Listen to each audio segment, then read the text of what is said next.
এ বিষয়ে আরো জানাতে রাজধানীর তেজগাঁও কলেজ থেকে আমাদের সঙ্গে সরাসরি যুক্ত হচ্ছেন কাজী ফয়সাল।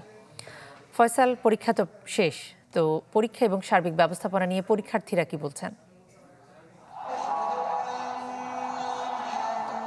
আসলে আমরা তেজগাঁও কলেজ থেকে ওখানে ওইভাবে আমরা ছবি পাচ্ছিলাম, যেখানে আমরা লোকেশন চেঞ্জ করেছি। আমরা এখন এসেছি তেজগাঁও সরকারি উচ্চ বিদ্যালয়ের সামনে এবং আপনাকে জানিয়ে রাখি যে এটি হচ্ছে 46তম BCS এর প্রিলিমিনারি পরীক্ষা হয়ে আছে, যেখানে 200 ভাগে পরীক্ষা হয়েছে এবং পরীক্ষার্থীদের সামনে কিছুক্ষণ আগে পরীক্ষা শেষ হয়েছে, যেটি সকাল 10টায় শুরু হয়েছিল, অর্থাৎ 2 ঘন্টা ব্যাপী এই পরীক্ষা অনুষ্ঠিত হয় এবং পরীক্ষার্থীরা আপনারা দেখছেন যে বের হয়ে গেছে, অধিকাংশ বের হয়ে গেছে এবং অনেকেই যাচ্ছেন।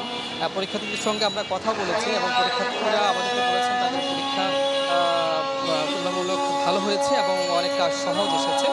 যারা পড়াশোনা করেছে তাদের পরীক্ষা ভালো হয়েছে, যারা করেনি তাদেরটা তেমন একটু ভালো হয়নি। আপনার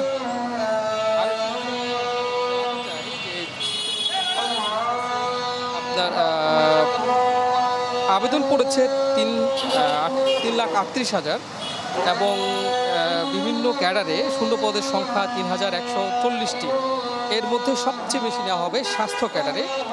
এছাড়াও শিক্ষা ক্যাডারে বিভিন্ন বিষয়ে 520 জনকে নিয়োগ দিবে সরকার।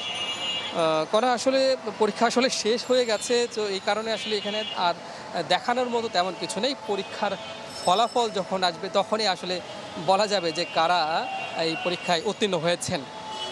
এই ছিল আমার কাছে এখান থেকে সর্বশেষ তথ্য। ফয়সাল, আপনাকে ধন্যবাদ। কাজী ফয়সাল তেজগাঁও থেকে যুক্ত হয়ে জানাচ্ছিলেন 46তম BCS প্রিলিমিনারি পরীক্ষা শেষে শিক্ষার্থীদের মতামত সহ সার্বিক বিষয়। 1, 2, 3 ঢাকায় জমি জিতে নিন 100% ক্যাশব্যাক সহ 20 কোটি টাকার পুরস্কার।